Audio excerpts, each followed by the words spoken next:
Herkese merhaba. Bugün son saniyesine kadar nefeslerin tutulduğu, stratejinin ve sabrın konuştuğu o inanılmaz maçı masaya yatırıyoruz. Beşiktaş ve Kayserispor arasındaki o unutulmaz karşılaşmayı. Futbolda o meşhur bir laf vardır bilirsiniz değil mi? Bir maç gerçekten 90 dakikada biter mi? İşte bu bölümde bu sorunun cevabının neden kocaman bir hayır olabileceğini hep birlikte göreceğiz. Haydi o zaman hemen başlayalım. Her şeyden önce, bu kritik mücadeleden önce takımlar ne durumdaydı, sahne nasıl kurulmuştu? Gelin bir bakalım. Şimdi tabloya baktığımızda durum aslında oldukça net görünüyor. Bir yanda Beşiktaş, ligde 5. sıraya demir atmış ve tam 8 maçtır yenilgi yüzü görmemiş.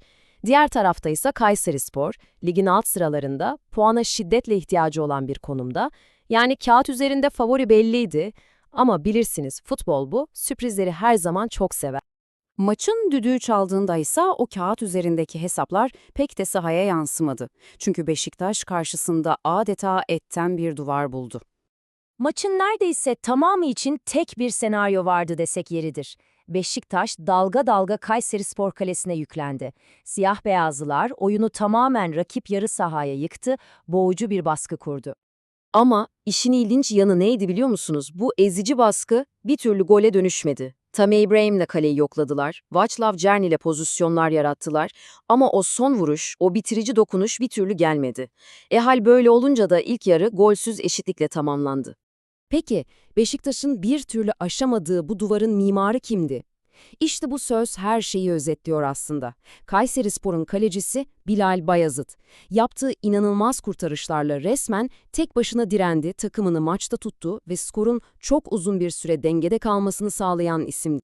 Ve işte geldik filmin koptuğu o anlara. Maçın son dakikaları tansiyon artık tavan yapmış durumda. Neredeyse herkes tamam bu maç 0-0 bitti diye düşünürken futbol bir kez daha en dramatik yüzünü gösterdi.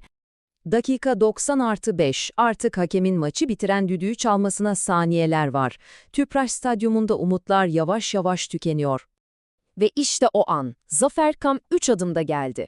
Önce Orkun Kökçü'den o harika orta, ardından Elbilal Ture'nin mükemmel yükselip vurduğu kafa ve top ağlarda. Beşiktaş artık imkansız denilen bir anda golü buldu ve tüm stadyumu ayağa kaldırdı. Peki bu dramatik golün ardından ne değişti? Gelin şimdi maçın sonuçlarına ve takımların puan durumuna etkilerine bir göz atalım. Bu galibiyetle Beşiktaş puanını 32'ye çıkararak ligdeki 5.liğini iyice sağlamlaştırdı. Kayserispor ise 15 puanda kalarak 16. sırada. Yani tehlikeli bölgenin hemen yanı başında kaldı. Kısacası bu 3 puanın anlamı iki taraf için de devasaydı. Biri zirve yarışında ben de varım derken, diğeri ligde kalma mücadelesinde çok kritik bir darbe aldı. Ama bu zaferin anlamı sadece 3 puandan ibaret değildi.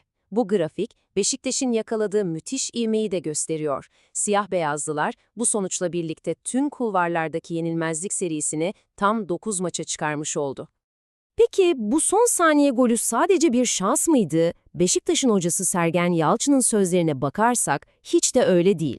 Diyor ki son anlarda gelen gol bir risk almamız sayesinde oldu, bu süreç sabır gerektiriyor. Yani bu zafer aslında soğukkanlılıkla alınmış, bilinçli bir taktiksel riskin ödülü. Ve bitirirken aklımıza şu soruyu da bırakalım. Böylesine zorlu, tırnaklarla kazınarak son saniyede gelen bir galibiyet, bir takım için sadece 3 puandan çok daha fazlası olabilir mi? Bu zaferin getirdiği o moral ve o inanç, Beşiktaş'ın şampiyonluk yarışındaki kaderini değiştirecek kıvılcım olabilir mi sizce? İşte bunu bize zaman gösterecek.